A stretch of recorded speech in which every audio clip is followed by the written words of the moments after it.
Part 3. Heatherly took a deep breath, then continued his tale.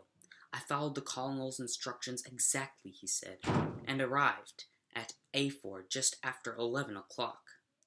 It's a little dimly lit station, and I was the only passenger who got off there. The colonel was waiting there, waiting in the shadows with a carriage. He grabbed my arm and hustled me inside. The moment we were inside, he tapped on the roof to signal the driver, and we took off as fast as the horse could go. One horse? Asked Holmes. Yes, only one. Tired looking or fresh? Oh, quite fresh and glossy. Thank you, said Holmes. Please continue with your story. We drove for at least an hour. The colonel has said that it was about a 7-mile trip, but it seemed closer to 12. He never said a word, but whenever I looked his way, he was staring at me with great intensity. The windows were of frosted glass, so I couldn't see anything. We rocked and lurched so much that we must have been on the bad country roads. Finally, the carriage turned onto a smooth gravel drive and stopped. The colonel got out first, and as soon as I stepped out, he grabbed my arm and pulled me into a house before I could look around. I heard the carriage roll away, then all was silence. It was pitch dark inside the house. While the colonel was fumbling for candles, a door opened at the other end of the hall. A woman stood there, holding a lamp above her head, trying to see us. She asked a question in a foreign language, and the colonel snapped back an answer that startled her so much she nearly dropped her lamp. He went over to her, took her lamp, and pushed her back into the room and shut the door. He led me to another room, set down the lamp, and asked me to wait there. He left, closing the door behind him. There was a piano in the room and lots of books written in German. I went to the window, hoping to catch a glimpse of the countryside, but the shutters were closed and locked tightly, except for a clock ticking in the hallway. The house was deathly quiet. I couldn't help but feel uneasy. Suddenly the door swung open and the woman came in. Her beautiful face looked frightened, but she spoke calmly to me in broken English. I would go, she said. Please, I would go. I should not stay here. There is no good for you to do. But I haven't done what I've been hired to do, I told her. No, better go. Doors open. When I smiled and shook my head, she suddenly gave up trying to seem calm. Please, she whispered desperately, for the love of heaven, get away from here before it's too late. I had a long, wearisome journey and hadn't been paid yet.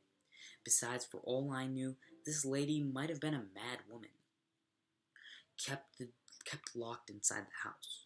So I shook my head no again. She was about to argue further when we heard footsteps on the stairs. In a flash she was gone. Moments later, Colonel Stark appeared with another man, a short, thick fellow with a furry-looking beard. The colonel introduced him as Mr. Ferguson, his secretary and manager. The colonel gave me a suspicious look. I remember closing this door when I left you, he said. It seemed a little stuffy in here, I said, so I opened it. He gave me another suspicious look, but all he said was, Come, I'll take you to the machine. I reached for my hat, but he said to leave it. The machine was upstairs. I was amazed, for who had a mining machine inside a house? The two men took me upstairs, and the colonel led me inside. It was a square room so small that Ferguson had to wait outside. We are now inside the hydraulic press, said the colonel. That isn't a ceiling above our heads, but a metal plate. It comes down on this metal floor with the force of many tons. The machine doesn't work as well as it used to. Can you figure out why and fix it? I looked the machine over and soon spotted the problem. It was easy to fix, and I showed him how. However, my explanation told me something else. His story about using the press in mining ore was a lie. The machine was far too powerful for that sort of work. Besides, there wasn't even a speck of dirt on the metal floor.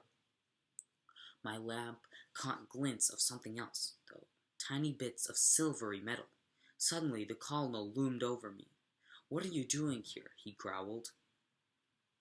I was so angry at being tricked that I didn't think before I spoke. If you would just tell me what you really used this machine for, I could do a better job of helping you fix it. The moment I said that, I was sorry. His face suddenly turned cruel. Very well, he said. I'll give you a fine chance to see how it works. He stepped backward and out the door, slamming it behind him and locking it tightly. I dashed over to it and tugged at the handle. I was trapped. I kicked, pushed, and yelled, but the only other sound I could hear made my blood run cold. The clanking of levers and chains. He turned on the machine. I threw myself against the door, scraping my fingers bloody and screaming for mercy. The heavy press kept clanking closer with terrifying speed. I knew that I'd be crushed flat in seconds. I crouched in terror, then noticed a sliver of yellow light between two boards in the wall. I threw myself against it and crashed through just seconds before the terrible press would have crushed out my life. As I lay there gasping for breath, the beautiful woman appeared at my side. She tugged my sleeve and cried, "Come quickly. Once they realize you aren't in there, they'll come looking for you." We ran. She led me to a window and threw it open. "It's high," she said, "but you must jump. If they catch you, they will kill you."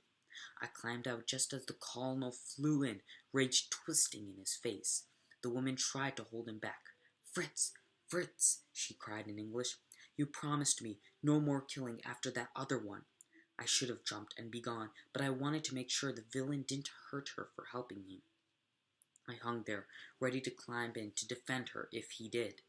"You'll ruin us, Alice. He has seen too much." Before I realized what was happening, he shoved her aside and ran to the window, cutting at me with his heavy weapon.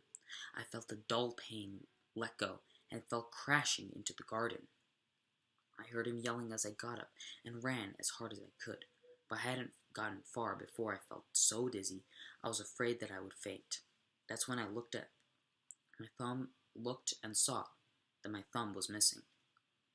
I pulled out my handkerchief and tied it tightly over the wound. Then I heard a buzz in my ears and crashed into the rose bushes in a dead faint. When I fell out the window, it was a dark night with a bright moon. When I came to, the sky was bright with dawn. Stranger than was what I saw when I looked around. Instead of a house and garden with rose bushes, I was lying near a main road, and there, just a few yards away, was the Aford train station, where I'd arrived the night before. How I had traveled 10 or 12 miles without knowing it, without even knowing which direction to travel in, I couldn't imagine. I stumbled to the station, asked the station master if he had ever heard of a Colonel Lysander Stark, and he said no. I asked where the nearest police station was, but it was 3 miles away. I had nowhere to get there, though, and the train to London was coming, so I took that. You gentlemen know the rest. Holmes and I sat in silence for a little while. What an amazing story! Then Holmes stood up and pulled out his collection of crime stories, clipped from newspapers. "This will interest you," he told us. "It was in all the papers about a year ago. Listen to this. Lost on the 9th of this month, Mr. Jeremiah Hayling, age 26, a hydraulic engineer, left his home at 10 o'clock that night and has not been heard of since, was dressed in," and so on. So, that must have been the last time the colonel's machine needed fixing. "Good heavens!" cried Heatherly. "That explains what the woman said about the other one." "Yes," said Holmes. "This colonel is obviously a desperate man who would rather kill than allow his little game to be uncovered. We mustn't waste another moment. Let's get the police and go to Aford at once."